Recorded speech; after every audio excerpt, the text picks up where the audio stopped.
তার ঘর থেকে এভাবে দরজা ভেঙে নিয়ে আসে, আমি জানি না অন্য কোথাও হয় কি না, মানে এতটা বীভৎস। আমার বড় মেয়েটা বিশেষ ও থরথর করে কাঁপতেছিল ভয়ে, মানে কান্না করতে পারতেছিল না।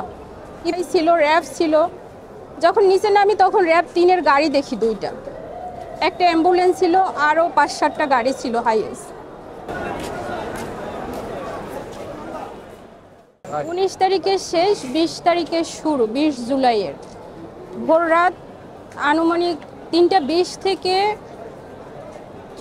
3:45টার মধ্যে, মানে তারা অপারেশন মানে যখন তুলে নিয়ে আসে ওই টাইমটা, এক্স্যাক্ট টাইমটা বলতে পারতেছি না এই মুহূর্তে, কারণ ওই টাইমে আমরা সব ঘুমন্ত ছিলাম একদম। নূর, আমি, আমার 2টা বাচ্চা নিয়ে, ছোট ছোট 2টো বাচ্চা, একটার 5 বছর আর একটার 1 বছর।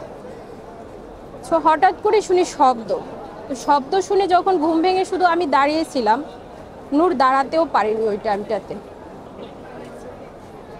দাঁড়ায় তার ভেতরেই দেখি ঘরের ভিতরে অনেকগুলো লোক ঢুকে গেছে আমার সামনেই।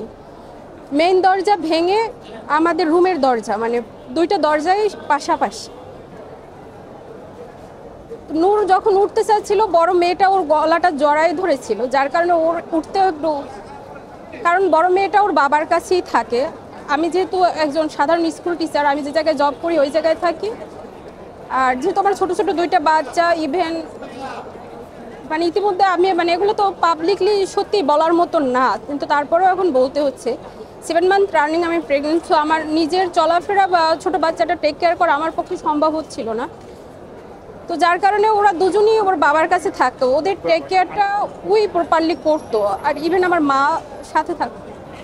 তো যার কারণে ওদের সাথে ওর বাবার একটা মানে ভালো বন্ডিং ছিল। তো বড় বাচ্চাটা ওর বাবার সাথেই ঘুমোতো বিশেষ করে। তো যখন উঠতে যাচ্ছিল তখন বড় বাচ্চাটা ধরে, মানে গলা জড়ায় ধরেছিল। তো এই মুহূর্তে ওই অবস্থায় ওকে, মানে ঘরের বাতিটাও তখন জ্বালানো হয়নি, আমি দাঁড়াইছি এর মধ্যে, তো ওই অবস্থায় ওকে ধরে নিয়ে চলে আসতো। তো আমরা বারবার জিজ্ঞেস করতেছিলাম, মানে এতগুলা মানুষ আপনারা কারা, ওরা কোনো কথা বলতেছিল না। একটা মানুষকে যখন তার ঘর থেকে এভাবে দরজা ভেঙে নিয়ে আসে, আমি জানি না অন্য কোথাও হয় কি না, মানে এতটা বীভৎস। আমার বড় মেয়েটা বিশেষ ও থরথর করে কাঁপতেছিল ভয়ে, মানে কান্না করতে পারতেছিল না।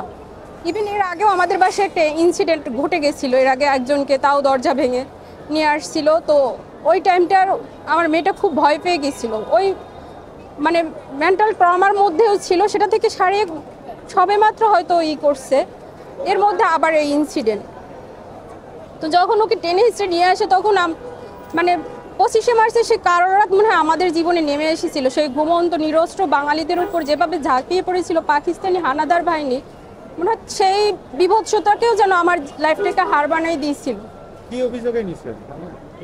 ওরা আমাদের সাথে কোনো কথাই বলেনি। তো যখন ওরাই লাইট জ্বালা, ইভেন মানে 4 থেকে 5 মিনিট সর্বোচ্চ, মানে 5 মিনিট হবে কিনা আমার সন্দেহ আছে, সে জায়গায় 2 থেকে 3 দিনের মতো, 3 মিনিটের মতো।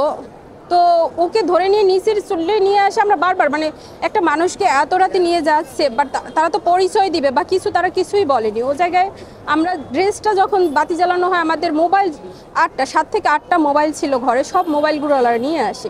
ইভেন সিকিউরিটি গার্ডের যে মোবাইলটা সেটাও ওরা নিয়ে আসে।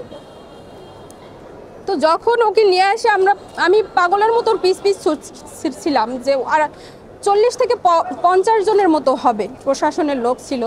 কারো গায়ে ডিবির ছিল, কারো ডিজিএফআই ছিল, র্যাব ছিল। যখন নিচে নামি তখন র্যাব 3-এর গাড়ি দেখি, 2টা, একটা অ্যাম্বুলেন্স ছিল, আরও 5-7টা গাড়ি ছিল হাইয়েস্ট। তো ওরা নিয়ে আসে, ওরা কিছুই বলেনি। বাসায় কী করব, হতভম্ব হয়ে গেছিলাম যে আসলে পৃথিবীর মনে হয় শেষ সময়টা। তার কিছুক্ষণ পরেই হজরের আজান দিয়েছিল। ওই মুহূর্তটা এখন কি অবস্থা? আপনি কোর্টে হাজির করেছেন? তারপরে তো 40 ঘন্টা পরে তাকে কোর্টে হাজির করা হয়। প্রত্যেকটা প্রশাসনের এসে খুঁজছি, আমরা ডিবিতে গেছি, র্যাবে গেছি, থানায় গেছি, ওরা কোথাও খোঁজ দিচ্ছিল না। তো যখন ওকে কোর্টে তোলা হয়, ওই দিনও আমাদের কাউকে দেখা করতে দেয়নি। তো ওর ওই নিখোঁজ অবস্থায় ওর উপরে যে শারীরিক টর্চার করা হয়েছিল, ওগুলো ও নিজে মহামান্য আদালতকে বলেছিল। ইভেন ওর টি-শার্টটা ও খুলে তাদের ওর প্রত্যেকটা আঘাতের চিহ্ন দেখাচ্ছিল। তারপরেও মহামান্য আদালত ওকে একটা মিথ্যা মামলায়, ওর অপরাধ হচ্ছে মানে ও ছাত্রদেরকে মানে একটা যে আন্দোলন চলতেছে, কারণ ও ডাকসুর সাবেক ভিপি, ও একজন ছাত্রনেতা ছিল সাবেক, সে জায়গা থেকে ছাত্রদের আন্দোলনকে নৈতিকভাবে সমর্থন করবে এটাই স্বাভাবিক। সেটাই ওর জন্য বড় অপরাধ, সেটা সে কেন করলো।